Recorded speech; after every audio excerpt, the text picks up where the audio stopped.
আসসালামু আলাইকুম বন্ধুরা, আশা করি আপনারা সকলেই ভালো আছেন আর আপনারা শুনছেন ইসলামিক গল্পের আসর। আজকের এই ভিডিওতে আমরা একজন মদ্যপায়ী ব্যক্তির জানাজা ও একজন আল্লাহর প্রিয় বান্দার গল্প শুনব।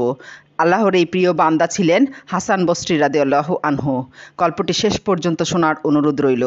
এক গ্রামে এক ব্যক্তি বাস করত এবং এই ব্যক্তি ছিল ভীষণ মদ্যপায়ী। তার মদের নেশা ছিল ভয়াবহ আকারের। এই মদ্যপায়ী ব্যক্তি সবসময় আল্লাহ তাআলার নাফরমানি করত। সে তার জীবনে একটি বারের জন্য মহান আল্লাহ তাআলার দরবারে সিজদা করেনি। সেটা সারা জীবন একবারের জন্যও আল্লাহকে ডাকেনি। কিন্তু সে যখন মৃত্যুশয্যায় উপনীত হলো, সে তার মায়ের কোলে মাথা রেখে আফসোস করতে লাগলো এবং বলল, আমি সারা জীবন গুনাহের মাঝেই কাটিয়ে দিয়েছি। আমি আমার জীবনে কখনোই আমার রবকে খুশি করতে পারিনি। আমি তাকে কখনোই ডাকিনি, তার সামনে কখনোই মাথা নত করিনি।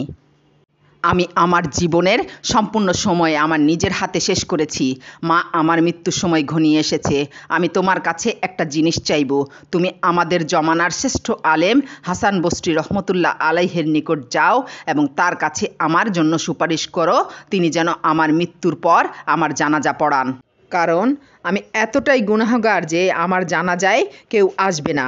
কিন্তু মহান আল্লাহ তাআলার এই প্রিয় বান্দা যদি আমার জানাজা পড়ান, তাহলে অনেকেই আমার জানাজায় আসবে। মৃত্যুপথযাত্রী ছেলের এই কথা শুনে মদ্যপায়ী সেই ব্যক্তির মা কাঁদা শুরু করলেন। কারণ দিন শেষে তিনি একজন মা। তিনি তার সন্তানকে তার সমস্ত অস্তিত্ব দিয়ে ভালোবাসেন। সন্তানের মুখে এমন কথা শুনে তিনি হাসান বসরি রহমতুল্লাহ আলাইহের নিকট উপস্থিত হন এবং তিনি বললেন, হে আল্লাহর প্রিয় বান্দা, আমার ছেলে মৃত্যুশয্যায়, সে যে কোনো সময় মারা যাবে। ছেলে আমাকে বলেছে তুমি মহান আল্লাহ তাআলার প্রিয় বান্দা হাসান বসরি রহমতুল্লাহ আলাইহের কে বলো তিনি যেন আমার মৃত্যুর পর এসে আমার জানাজা পড়ান। এই কথা শুনে হাসান বসরি রহমতুল্লাহ আলাইহে বললেন যে তোমার ছেলে মারা গেলেও আমি জানাজা পড়াতে যাব না, কারণ তোমার ছেলে সারা জীবন গুনাহের মধ্যেই ডুবেছিল। এই কারণে আমি তার জানাজা পড়াতে পারবো না। এই কথা শুনে সেই মদ্যপায়ী ব্যক্তির মা খুব কষ্ট পেল এবং কাঁদতে কাঁদতে তার মৃত্যু পথযাত্রী ছেলের নিকটে ফিরে আসলো।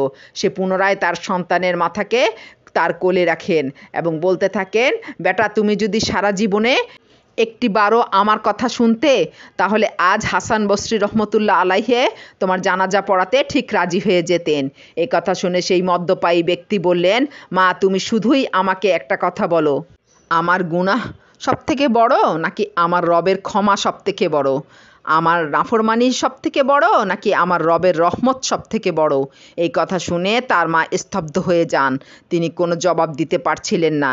এবার মদ্যপায়ী ব্যক্তি কাঁদতে কাঁদতে বলতে থাকে, আমার রব যদি তোমায় একটিবার সুযোগ দিয়ে বলেন, হে গুনাহগার সন্তানের মা, তোমাকে আমি সুযোগ দিলাম, তুমি ইচ্ছা করলে তোমার ছেলেকে জান্নাতে নিতে পারবে, আবার ইচ্ছা করলে জাহান্নামও ফেলতে পারবে, তখন তুমি কি করবে? তখন তুমি কি আমাকে জান্নাতে নেবে নাকি আমাকে জাহান্নামে ফেলে দেবে?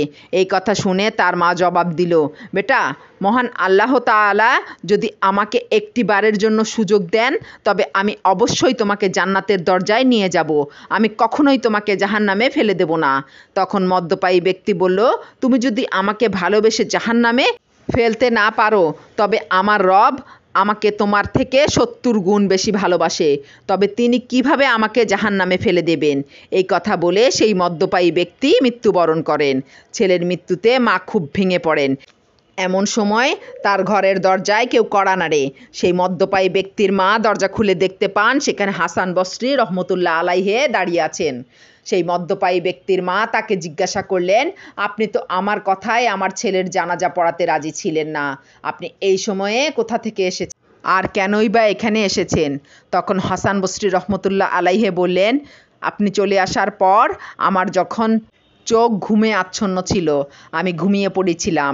এমন সময় কেউ যেন আমাকে এসে বলল, হে হাসান বসরি রহমতুল্লাহ আলাইহে, তুমি এখানে ঘুমাচ্ছ আর ওখানে মহান আল্লাহ তাআলার একজন খাস বান্দা মারা গেছে, তার জানাজার নামাজ কে পড়াবে?